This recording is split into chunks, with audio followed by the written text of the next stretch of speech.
Hello, everybody. Welcome to this episode of the Keynote Podcast. I'm your host, Solaris, and today I am joined by Skye, aka acloudyskye.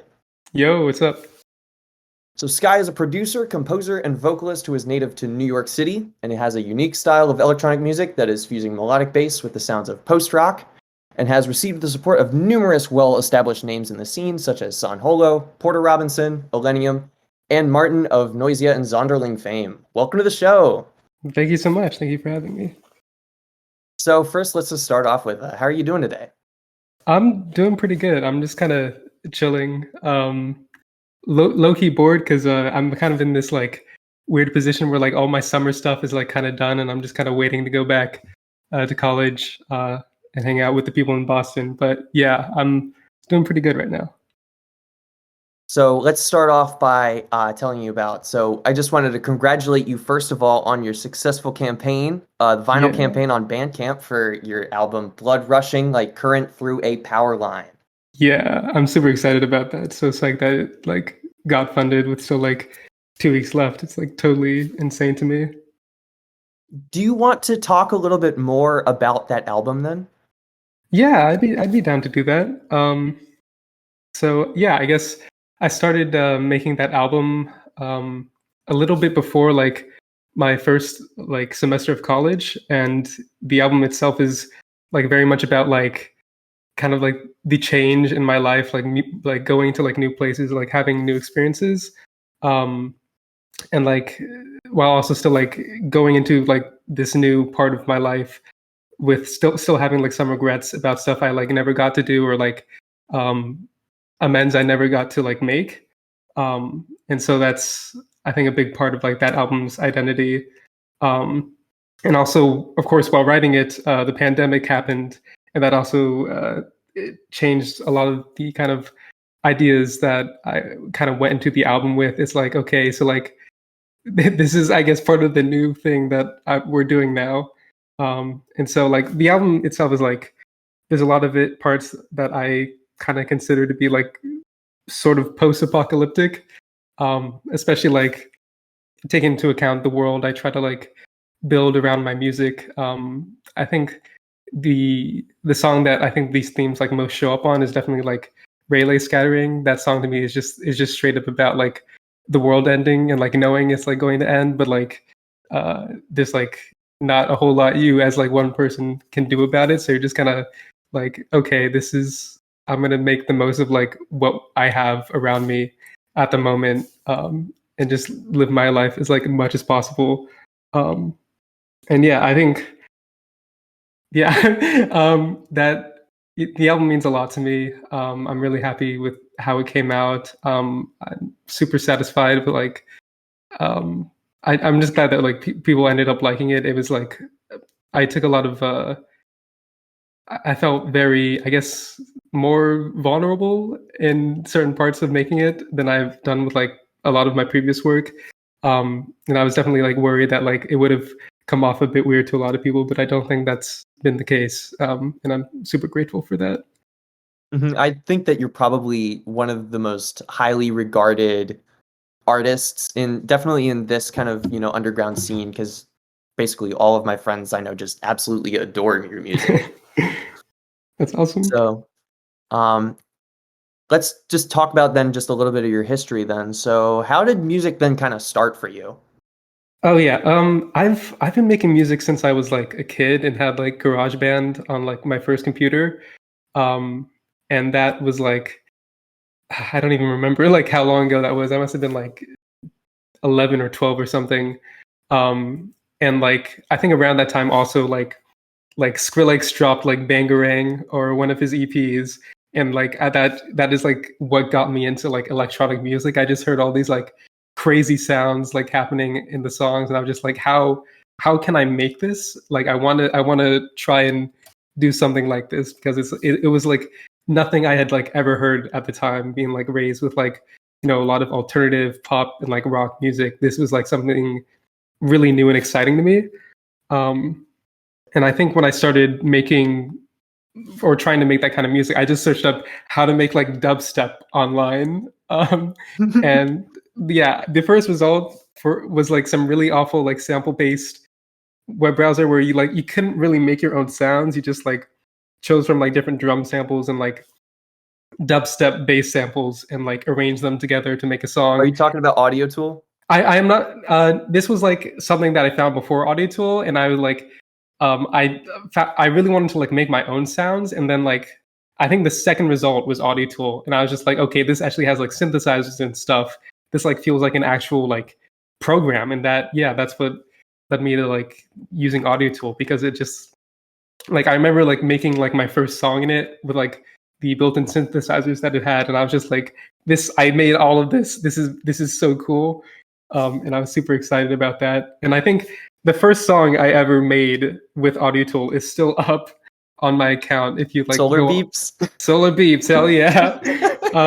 It's really bad. I don't recommend listening to it for the sake of your ears, but yeah, it was at the time of making it, I was like super excited. It opened up like a whole new world of like making music to me, and like that website is like what got me in, and like just into making electronic music, and like realizing like I can make something that is like entirely my own thing using like synths and stuff. So it was super crazy for me. And also that website, just like there were so many people on it who are like still around today and like popping out crazy stuff. Like Zavi especially was like the king of that site, honestly, for like a while. And definitely one of the like, he was like straight up one of the first electronic artists I like listened to, because his stuff was like very like prevalent on the website. And yeah, it was super cool to just like have that kind of scene, and still see people from that scene doing stuff today. There's a lot of stylistic similarities in between like the stuff that you make and the stuff that Xavier's making. Would you say that he kind of serves as a real inspiration to you then? Absolutely. Yeah, absolutely. Like I remember, I can't remember like the first song I heard from him was, but like I think like it was like 2015 or like 2016. He put out like the small collection of tracks. I don't think it was like really formally in like an EP of his, but like they were like he kind of took like the Mord Fustang sound and like made it slower, kind of like 160 BPM. So it had like those very like harsh like saw electro synthesizers, but also with like these big drums that were like very like Porter-esque. And at the time I had not listened to like any of Porter's music. I had just like known that this sound on Audio Tool that like a lot of people were doing, and I really fell in love with it. And I remember like making sounds that were like very inspired by like Zavi and like other artists on the site. And like someone told me, hey, this sounds like Flickr. I'm like, I have no idea what that is. And then I remember listening to Worlds for the first time, and I was just like, oh, this is like where like all of this kind of came from. But of course, like people on the website were doing like, the Audio Tool was like so limited at the time, so like you couldn't really make stuff the way other people were making things. So that led to people doing some really interesting things stylistic wise. So I think even if like all the music that came out of that website was like super inspired by all the other stuff that was happening in the EDM scene at the time, it all just sounded like its own thing, because the way it was made was just so different and alien that from what I think, or how I think a lot of other music at the time was being made. All right. So then another question that I have for you is, let's talk about just your creative process. And I just kind of want to know, how does your creative process work then? Ooh, I don't even know. I kind of just like, for me, whenever I start, like whether it's like a song or just like a cover art for a song or like anything, I usually start with like a certain sound or idea and go off from there. I never like start solely with like a chord progression or like a bass line. I'm just like, whatever grabs my attention first, I gravitate towards that and like try and build around it. So I think definitely something for me, it's just like I try to find something that's really distinctive and then just like build an entire track around that. Like I think a really good example of that is probably my song From Home that I put out like I don't know, probably 2 or 3 years ago. And that song is like mostly made out of this sample that I found on like freesound.org, which is just like this weird whistle thing. And like I used that as like a lead. I also made like some of the basses in that song, like by resampling and doing like weird stuff with it. Because I just like the way that sample sounded, and I based everything around that. And I guess art wise, sometimes I'll just have like a scene in my head that I want to make, and I'll make it. But other times I just have this very vague idea of like a composition, and so I just slowly block things in until like it starts looking like a landscape or like something that you can recognize. And I think that's usually how I like start working on ideas. And so let's talk then a little bit about the character Nth, if you want to talk about Nth. Yeah, then. sure. I think the first time I like used Nth in a cover art was on like my song Spaces, which was like one of like the last big songs that I made, like still in Audio Tool. Before I like fully like switched over to Ableton. And I can't remember like why I originally like made it. I just knew that like I wanted to take like my cover arts to like some other level, and I felt like I had been making like weird abstract kind of landscape stuff before, but it didn't really feel real to me because there wasn't anything like inhabiting it. So I wanted to make like some character I could like put in my cover arts to like flesh out this world that I kind of had very vaguely created in some of my earlier work, and that was like how I came up with Nth. And yeah, they were like a very rough 3D model at the start, and like I've tweaked it since then. And usually in my cover arts, I do all my cover arts in Blender, and I use the grease pencil to kind of like draw over the 3D model and like add in some of like the more 2D features, just because like I like that mix of 2D and 3D, and also like I am a really bad 2D artist, and I like my brain works in like 3D for me. Like that's just like what makes more sense. So I usually try to do 3D and then switch back into 2D. And yeah, they were like the first character I ever like fully modeled in Blender, and I just like have been rolling with them ever since. And also I've like built the world like around them and their story, which I don't want to give away too much because I have like ideas of how I want to like flesh out and the story like lore wise. But yeah, they are a cool character. I'm glad that like I've been able to like have this little mascot thing for my music, I guess. Yeah. And so it seems like Nth isn't like the only character who exists, because for example in like the When There Were Others cover art there's like multiple Nths. Yeah, so it's like Nth isn't the only character, but Nth is kind of just like the protagonist of the story that you're trying to write here. Yes, that'd be correct.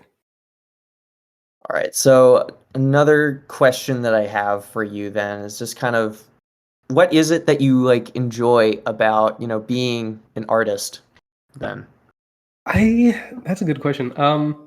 I just like making things. I really like making just things that make me happy.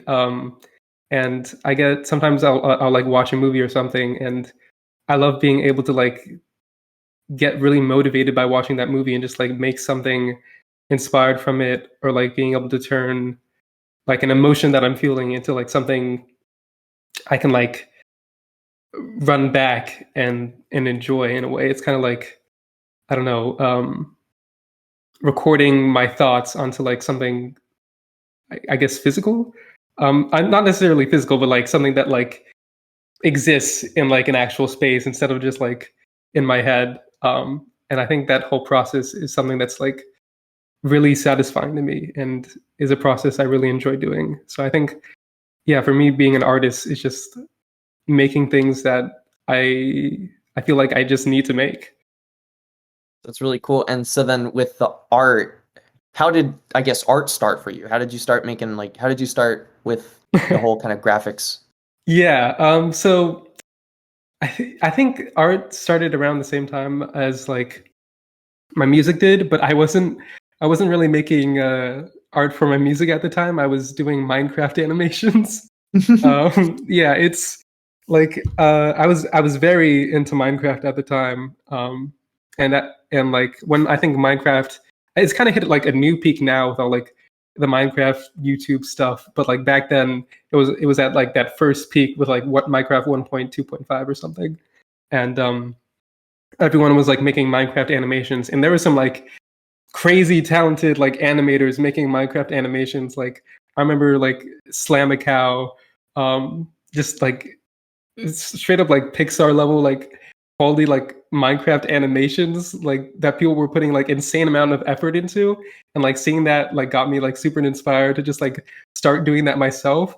And I was really bad at it, and I was using Blender and this other program called Minimator, I think, which was created solely for the purpose of making Minecraft animations. But it was also like, I think the work of just like one or two dudes. So it was very limited. And I just eventually moved over to Blender because it like gave me more freedom. But it also ended up being like way more complicated. And like, I started like feeling, okay, doing this Minecraft stuff is like actually really difficult. And I just started doing like, you know, my own art in it, and like watching tutorials about like how to make like 3D spinning galaxy or something in Blender, and just kind of like messing around with the program on my own. And that's how I kind of, and somewhere along the line, I got the idea, hey, I have this I have this knowledge of this program to make art. Why don't I just start making art for my music? And yeah, that's how I think everything started. And so then I guess another question that I have for you has to do with, is there like any message that you want to, you know, kind of give to your fans then? Just like kind of about your music? Is there like any kind of message you really want to talk about that is like underlying within your music? I think as far as like a single message, I'm not sure if like I've found it yet. A lot of my music's just about like trying to figure out myself and like the world around me. And I guess the message I think one can get from that is probably just like it's okay to like spend time trying to like figure out yourself. There's like no rush to just get everything all at once. Like I think the song that like I think really represents that is like There's Still Time. And like the title of that track is like just straight up telling myself that, hey, there's still time. You don't need to do everything like all at once. You can like, you have the rest of your life to figure things out. And it's just like something that like I've always had to remind myself whenever like, you know, I feel like, you know, I'm not progressing enough as a musician. I'm not like getting as far as I need to be. I'm not like, you know, where I feel like I should be. I just have to like remind myself that it doesn't all have to be right now. Yeah, I guess I'm getting repetitive with it now, but yeah, that's I think the biggest thing that like I've focused on in music these past recent like years. And so I know a lot of people deal with writer's block, of course, and I just kind of want to know, how do you deal with it? Ooh, yeah, I try to just like power through it. It's not healthy to do that way. But I usually like whenever I feel like a writer's block coming on, I just try to like absorb as much media as possible, whether it's like just like listening to a bunch of new music or watching a movie. A lot of the times just like animated films, like, and hearing that combination of like art and like the soundtracks that usually go along with them.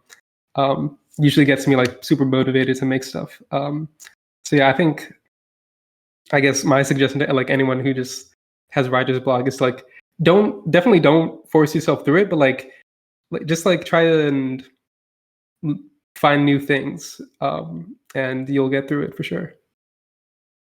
And so then with that, you kind of mentioned just like how you just kind of are inspired by just a lot of media simply just because you consume a lot of it, you take a lot of it in. Yeah. So if I were to check your Spotify right now, who would you be listening to? Okay, I have been listening to like a ton of Godspeed You Black Emperor. They're a post-rock band from Montreal, and they've been doing this stuff like since like the 90s or something. I think their first album, I'm pulling up Spotify right now just so I like know my facts. Yeah, their first album, F sharp, A sharp, Infinity, was released in 1997. They just released a new album like a couple months ago. So like they've been doing this for like over 20 years. It's insane. And like their albums, like the songs on them are like 20 minutes long a lot of the time. And it's weird because like I consider myself like someone with like a really short attention span.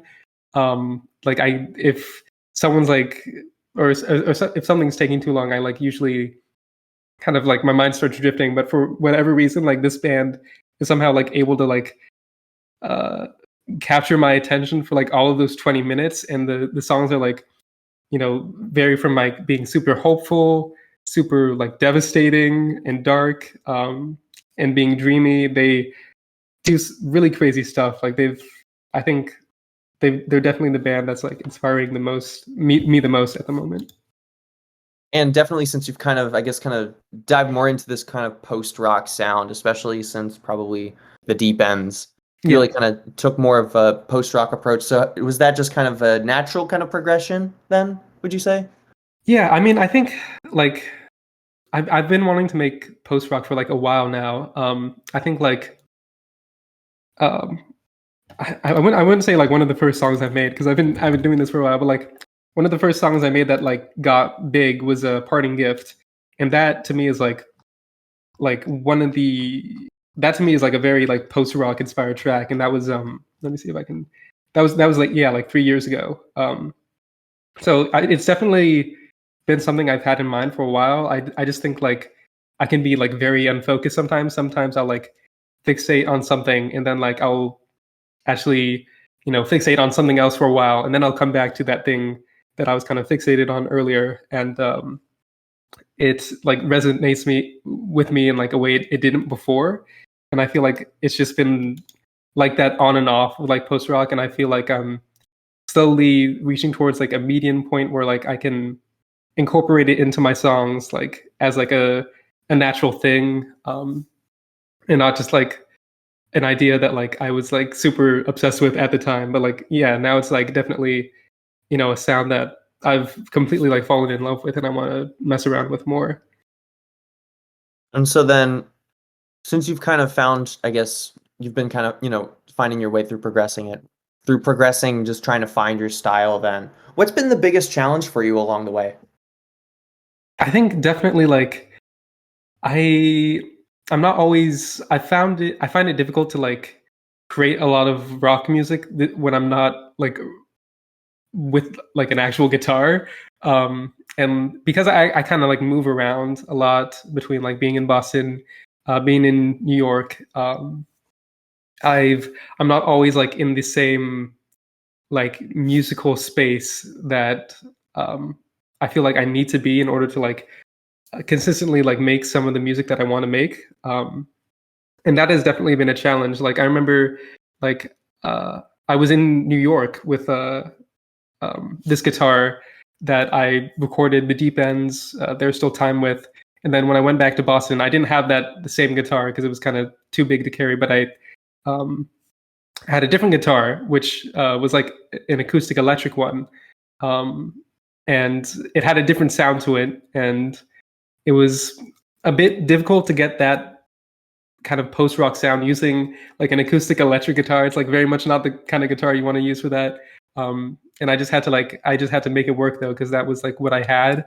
And synthesizing those sounds was like something I probably could have done. It just didn't feel like as fun to me as like playing on an actual guitar. So definitely, I don't know. I feel like sometimes I just need to be in like the right space in order to make a certain kind of music. And that's definitely been a challenge for me, I guess, trying to focus on like more kind of rock and like acoustic, incorporating like more acoustic elements into like my own songs.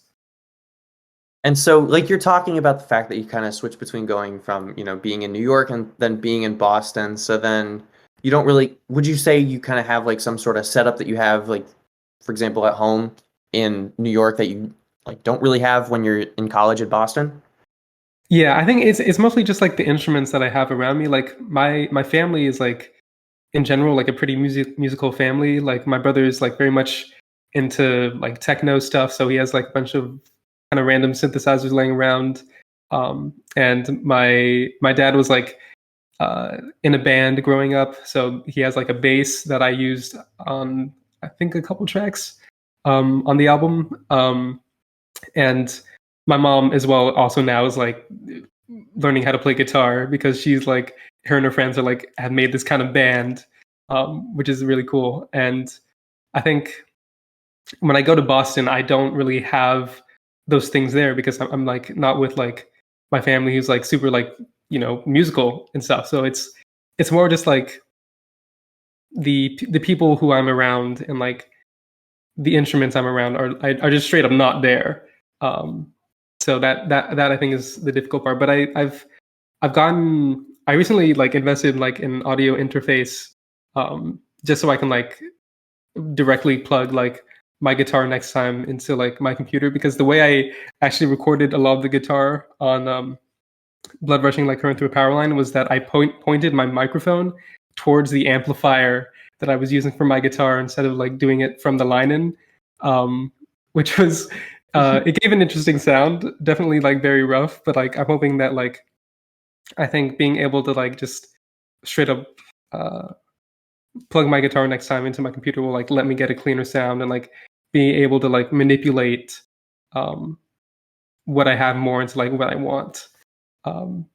If that makes any sense. I know that was like a very scattered thought to that question, but yeah, I think it's definitely just like more about like the instruments I have around me. And so then like college, let's talk about college then a little bit. So like what are you studying in college? Just curious. I'm actually doing computer science and media arts, which yeah, I don't know. It is on the one hand like computer science is like something I've been interested in like for a while, as well. It hasn't been like a super like deep passion like as much as I think like music and art is, but it's something that like I feel like I'm good at and like is a really like important thing to learn. So I went to college for that, so I could turn that like skill that I had into like something a bit more useful that I could like maybe use for other stuff if I wanted to like make my own website or like get a job somewhere that either does like game design or like developing apps for some company and some stuff like that, I guess. And that actually led me to having a like game design internship a couple months ago, which was I enjoyed it a lot. Making like it was.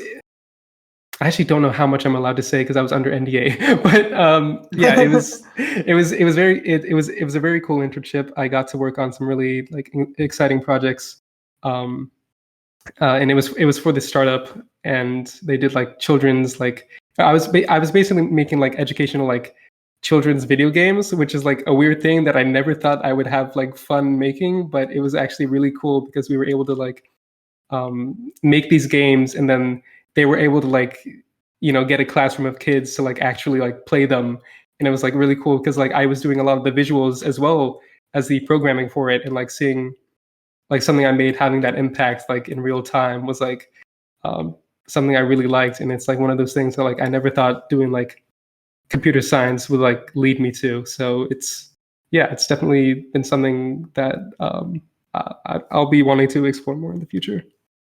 That's a really cool thing that you're letting us know about there. Yeah. So we're kind of wrapping up on a little bit of our time here. I just have a couple questions to ask you then. So is there anything that you've really found yourself being, successful at like along the way with music then? Yeah, I mean, I'm definitely like very proud of like where I've gotten like my sound and just like the visual accompaniment to my music. Like I feel like I have a very distinct look to like my releases, and I'm like super proud of that. And I think like getting the acknowledgement of like some of the artists that you mentioned when we started is like just like a very cool thing, because like I guess it's like sort of validation, but there's also like a lot of those artists, they like know what they're doing. So like to like have people who like are super experienced and like making music, like also enjoy the stuff that I'm making is like is super cool to see. And I definitely feel like I don't know, I'm good at like making super overblown, distorted, melodic, and like glitchy electronic stuff, and like it makes me happy to do. And yeah, I don't know, I'm just like glad to be able to do what I'm doing right now. And I'm just hoping I can like continue to do it like as long as I possibly can, because it's what I just really enjoy. And is there anything that you kind of wish you had known like when you started out then?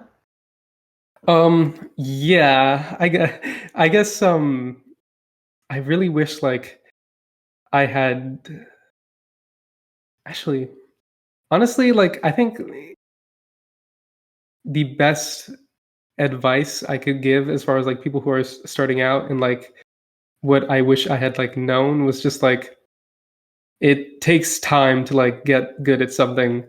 And like I was always like forcing myself to like try and like get really good at like this one thing. But I always feel like I feel like now that was like not the best way of going about certain things.